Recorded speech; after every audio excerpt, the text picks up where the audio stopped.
Geometry is the study of how shapes change in our world. More specifically, how they change when their sizes and positions are manipulated. Today, we're going to do some really awesome geometric constructions, meaning we're going to change and manipulate some shapes ourselves and see the cool designs and patterns that can be made. I'm Miss Calculate, and today we're going to learn something very awesome about geometry. All you'll need for this video is a piece of paper, something to write with, a compass, and a straight edge, and maybe some markers and stickers if you'd like to decorate your designs along the way. Our first geometric construction is going to be a pair of perpendicular lines. Perpendicular lines are two lines that intersect at exactly 90 degrees. To create a pair of perpendicular lines, you're going to start by using your straight edge to create a straight line. You can label that line if you want. I'm going to label my line AB. Once you have your first line, you're going to place the pointed side of your compass on one end of your line. I'm going to place it on point A, and then angle it above your line so the drawing portion is roughly halfway across your line. You're going to do the same thing below by drawing another small arc, roughly where you think halfway across the line would be. You're going to move the pointed side of your compass to the other end of your line at point B, and you're going to repeat that same process where you draw a small arc above and a small arc below. They don't need to be exactly halfway because you'll see that those two arcs create a spot where if you connect those two X's that are created, it'll create a perfect perpendicular line to the original AB line that we had. This works for any length of line and can be very helpful when you're thinking about things like construction,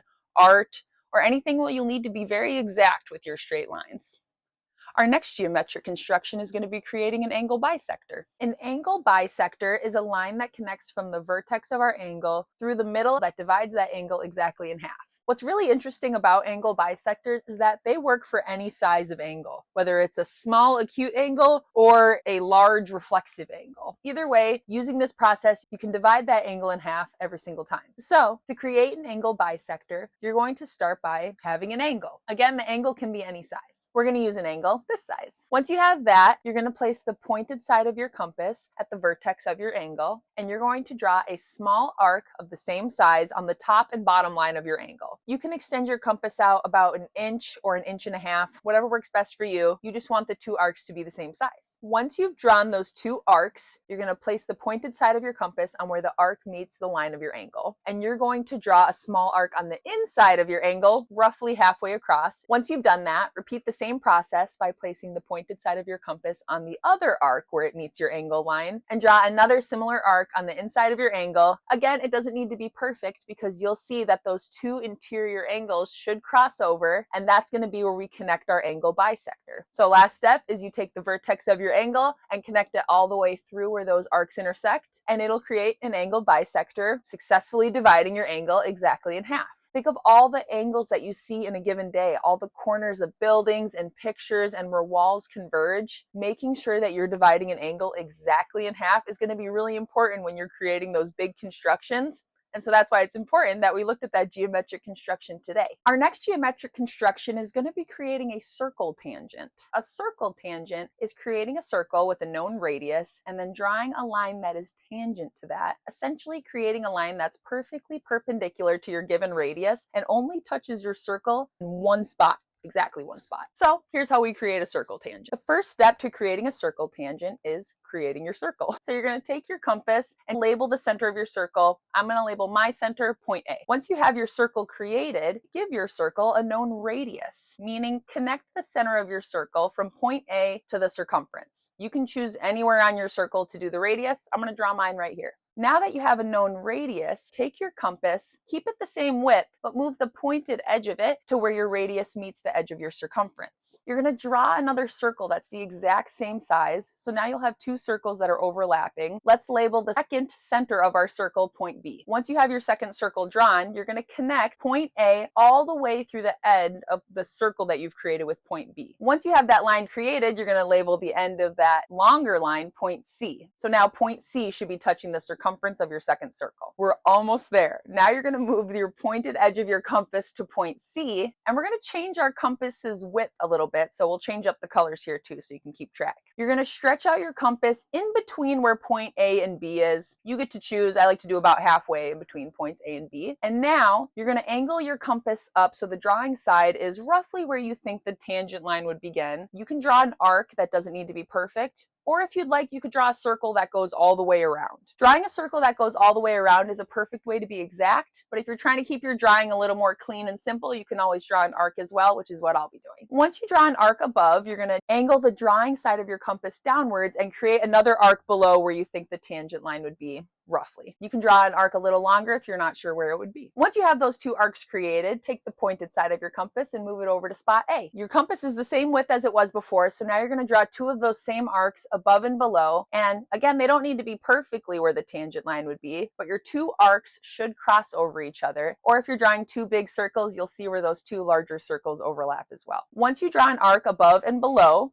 you'll have two crossed arcs where now you can connect your tangent line. Once you connect those two crossed arcs right there, you'll have a line that is perfectly perpendicular to that given radius on your circle and connects at exactly 90 degrees. Very cool that this works no matter where you draw your original radius. And I don't really work much with construction in circles, but I imagine this is very helpful for somebody. You could let me know in the comments if you can think of a use. I'm sure there's lots. Our next geometric construction is going to use my top two favorite mathematical shapes. We're going to create a circle inscribed regular triangle. A circle inscribed regular triangle is a regular triangle, so all angles and all sides are going to be the same length, and the vertices of that triangle are going to be touching the circumference of our original circle. To create a circle inscribed regular triangle, your first step is going to be creating a circle with a known center. Once you have your original circle, take the pointed side of your compass and place it anywhere on the circumference of your original circle. And now draw another circle of the exact same size. You'll see that circle crosses over your original circle in two places. Take the pointed side of your compass and now move it to one of those places where your two circles overlap. Don't draw another circle quite yet. Instead, take the pointed side of your compass, but angle the marker down and draw a very small mark where your compass overlaps with your circle like this. Once you have that, you're going to move your compass one more time and place the compass, the pointed side, on that small mark you made on a circle and draw that last circle that should be the same size as the first two that you drew. Now that you have three circles overlapping, we're going to mark the spots where those three circles overlap and connect those spots with the straight edge. And do you see what we've created? We've created a regular triangle inscribed perfectly inside of our original circle, which I personally think is very neat.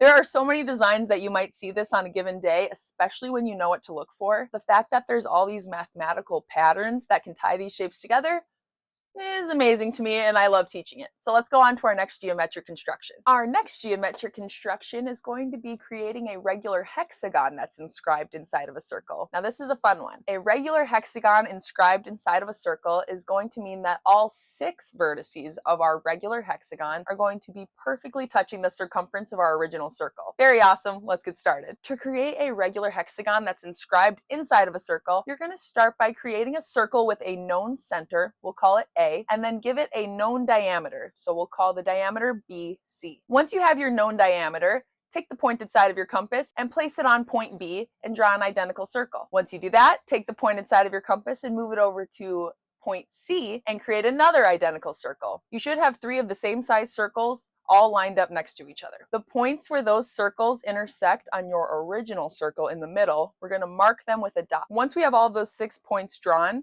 we're going to connect them with a straight edge, and already we've created our regular hexagon that's perfectly inscribed in this circle.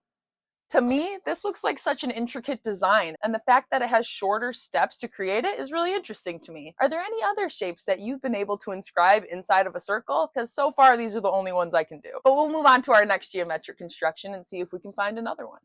Next up, we have a circle inscribed square. That's going to be a square where all 4 of the vertices are perfectly touching the circumference of our circle. Let's begin.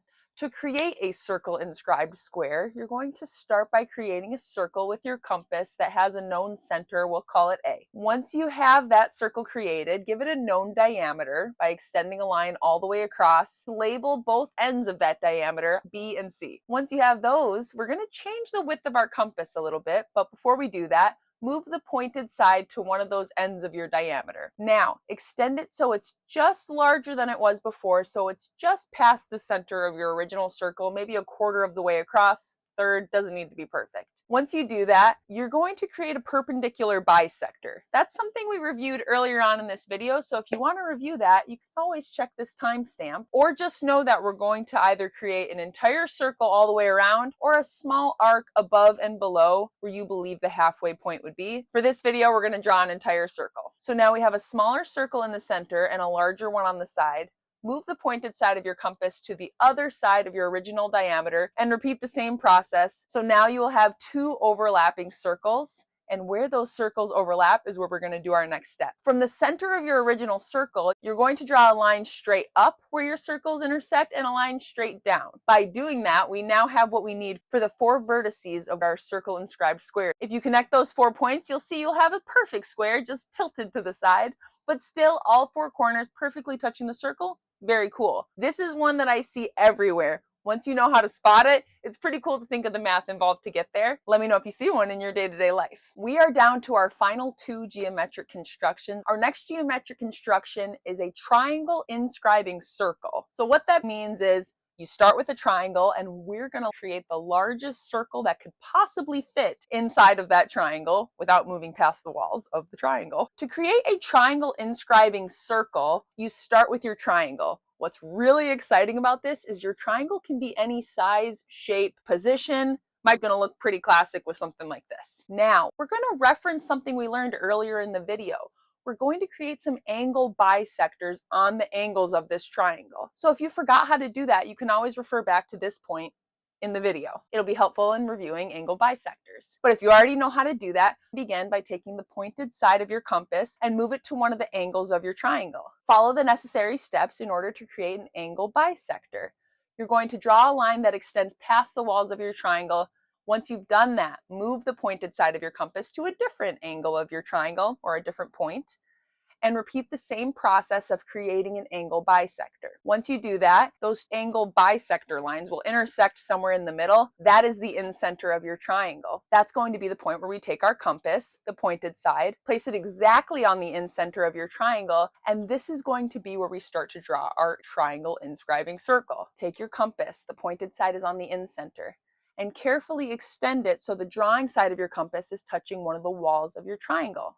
Don't draw anything yet. Angle your compass to the next wall of your triangle and adjust as needed. This is kind of a messy part of the process, so depending on how careful your angle bisectors were, you may need to practice this design more than once. But if you extend your compass to the walls of your triangle, check on all 3 sides that it won't overlap or be too short, you should be able to draw a perfect circle that fits exactly inside of the triangle, and it is the biggest possible one that you could draw. Very exciting. Think of all the times that it would be necessary to have the largest shape possible inside of another shape. Again, we fall back on things like construction, art, all things where it's interesting to see how math itself built these beautiful designs. And with that, let's go on to our final geometric construction. We're at our final geometric construction. A triangle circumscribing circle is when you have a triangle and you're able to draw a circle that perfectly fits around that triangle, only touching the triangle in the 3 vertices. It's actually very particular, so let's learn how to make it. In order to create a triangle circumscribing circle, you start with a triangle of any shape, size, or dimension. My triangle is going to look like this. Once you have your triangle, we're going to create some perpendicular bisectors on the sides of our triangle. If you need to review it, just head back to this point, because we'll speed through that part a little quicker on this part of the video. Create a perpendicular bisector on at least 2 of the sides of your triangle. You can do all 3 if that makes it easier. To create these perpendicular bisectors, you can create small arcs or you can draw entire circles around, which is what I'll be doing on this design to make sure that I have a good overlap. Your perpendicular bisectors are going to intersect at something we call the circumcenter. That's going to be the point that we draw our triangle circumscribing circle. Once you put the pointed side of your compass in the circumcenter of your triangle, this is where we're going to carefully angle the compass towards one of the vertices of your triangle and extend it outwards so you get a rough idea of what the radius of this circle should be. Draw your circle and it should be perfectly touching those 3 vertices of your triangle, giving you a triangle circumscribing circle. Those are all our geometric constructions. If you need to go back and refer to any of them, I personally love going through a math lesson more than once. I'm Miss Calculate. I love teaching you math. And so if you ever need to learn more stuff, you know where to find me, and I'll see you next time. Bye.